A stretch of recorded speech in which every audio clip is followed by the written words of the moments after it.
El doctor Carlos Elizondo Mayer Serra, con usted aquí en su espacio de Grupo Fórmula, compartiendo un tema que me parece bien interesante, aparentemente complicado, lo es, pero que Carlos nos puede, el cual Carlos nos puede explicar detalladamente y a fondo. Estas licitaciones que está viendo de los bloques para la explotación petrolera, de acuerdo con las directrices de la nueva reforma energética. Acuérdense que la primera ronda de licitaciones fue, entre comillas, un fracaso. De 12, solamente eran 14. Eran 14. 14, se colocaron 2. Y con el mismo consorcio, solo hubo un equipo ganador. Carlos, buenas noches.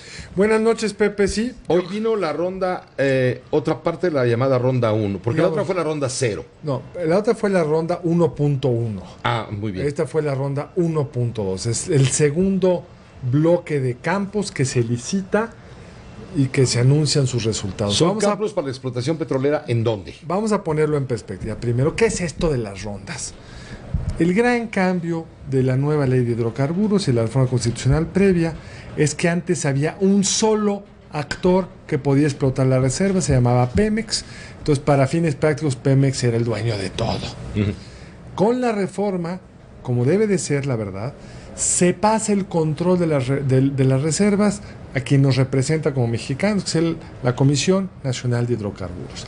Y estos tienen por mandato de ley que maximizar el valor económico que para los mexicanos tiene el desarrollo de estos campos. Vender lo más caro posible estos campos que son propiedad de la nación, riqueza de los mexicanos. Exacto, que es no solo venderlos, porque si los vendes muy caros y no se aparece nadie, pues no hay inversión y no sacas nada. Entonces, una combinación del mejor precio con el mejor postor en términos técnicos que le proponga la mayor inversión posible.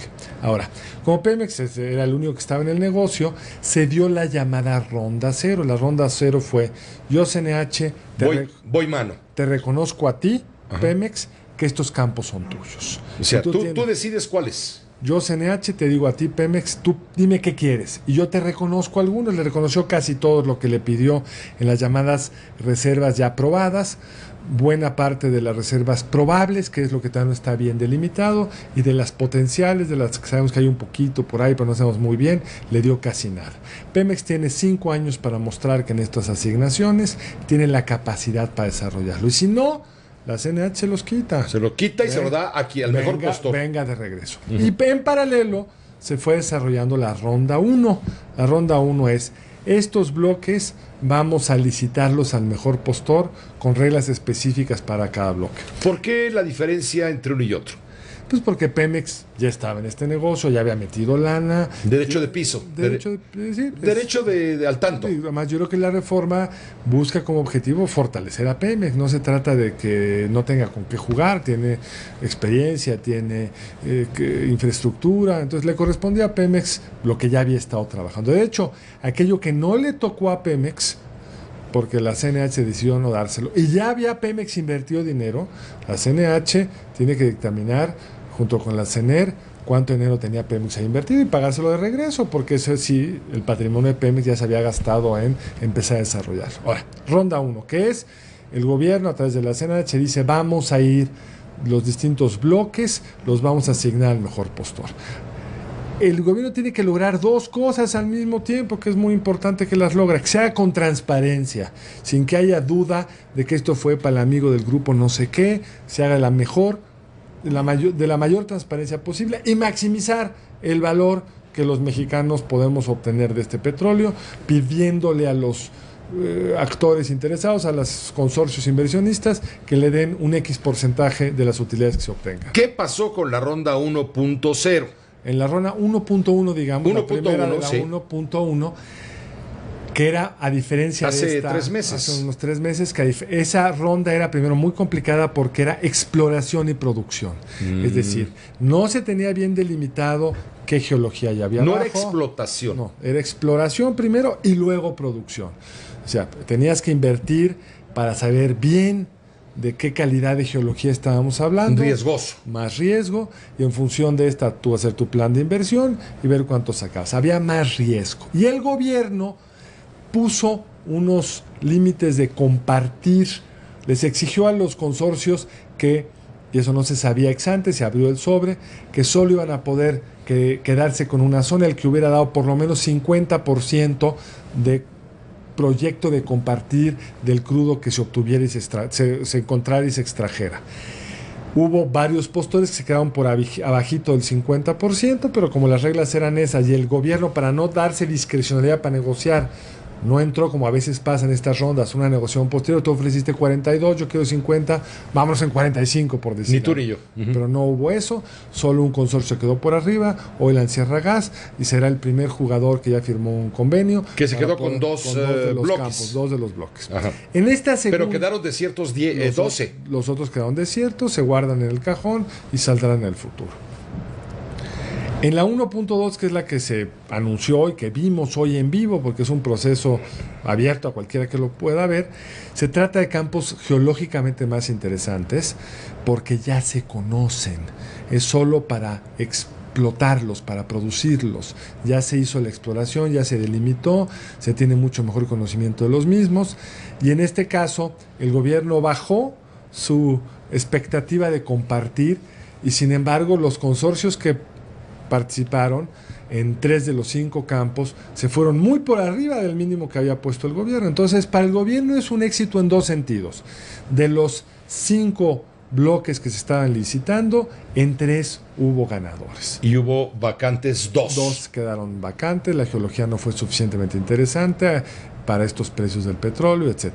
Y de esos 3 que ganaron, son consorcios distintos. Son Eni International, Pan American y Petroval. Exacto.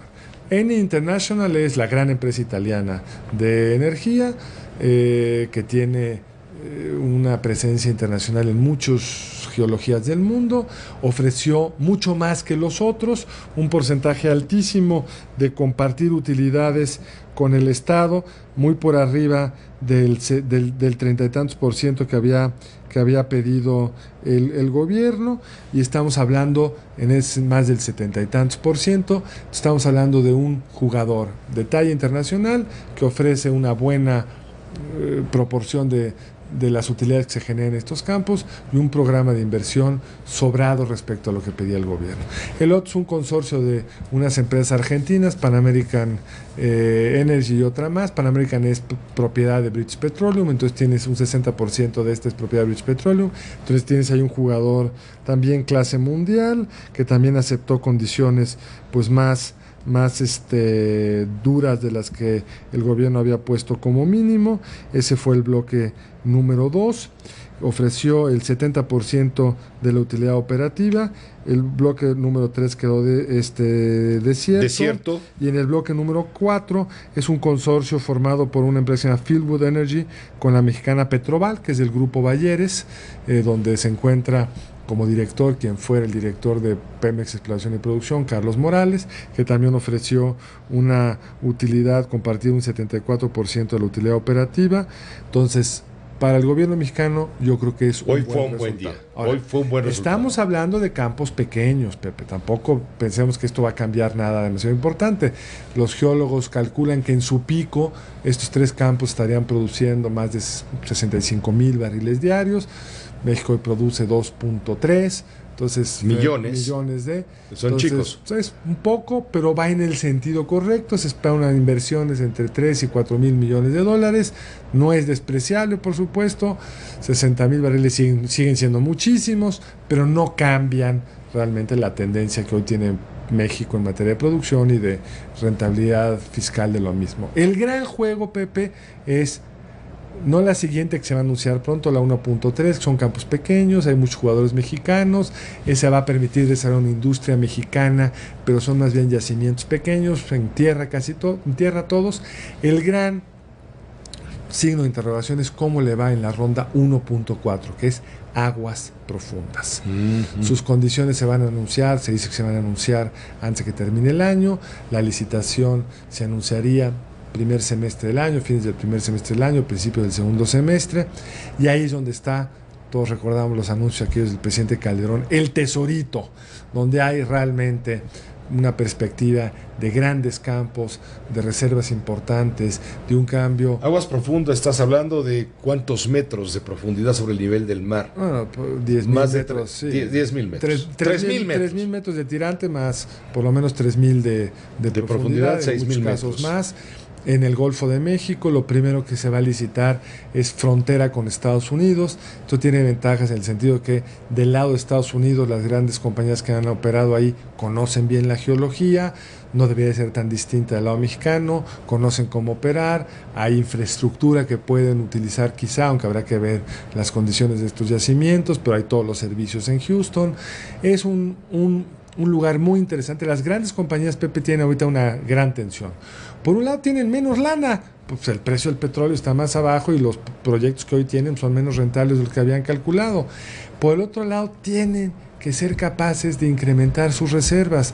Hace 2 días la gran compañía anglo-holandesa Shell anunció que se iba a retirar del Ártico, realmente de Alaska, de una zona de Alaska muy complicada, en aguas de Alaska, en las que habían invertido, Pepe, $8,000 millones en explorar una zona, y decidieron retirarse porque estos precios no es rentable ahí. Pero las compañías necesitan ser capaces de reponer sus reservas. Es un área interesante.